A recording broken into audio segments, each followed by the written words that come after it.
ओम नमो भगवते वासुदेवाय।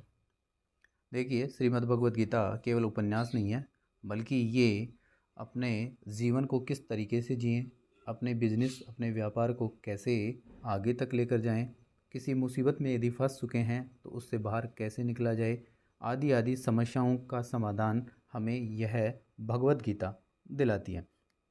तो इसे ज़रूर पढ़ना चाहिए, और पढ़ नहीं सकते तो ज़रूर सुनना चाहिए और इसकी बातों को सीखना चाहिए।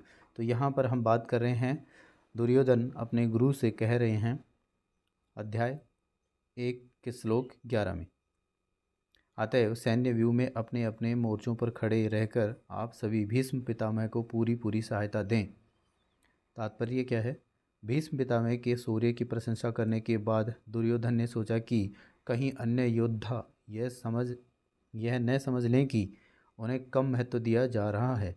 अतः दुर्योधन ने अपने सहज कूटनीतिक ढंग से स्थिति संभालने के उद्देश्य से उपर्युक्त शब्द कहे। उसने बलपूर्वक कहा कि भीष्मदेव निसंदेह महानतम योद्धा हैं, किंतु अब वे वृद्ध हो चुके हैं। अतः प्रत्येक सैनिक को चाहिए कि चारों ओर से उनकी सुरक्षा का विशेष ध्यान रखें।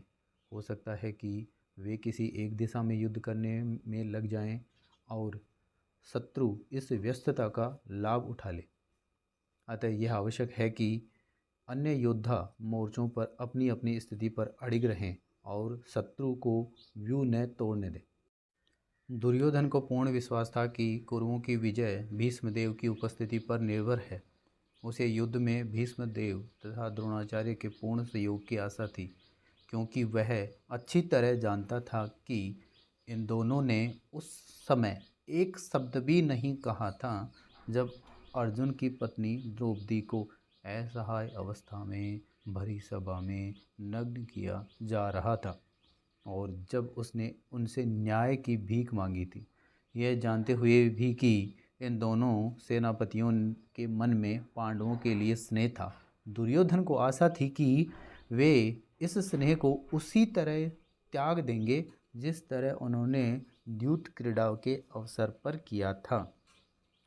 तो ये गलतफहमी व्यक्ति को विनाश के पथ पर आगे भेज देती है। अतः गलतफहमी ना पालें।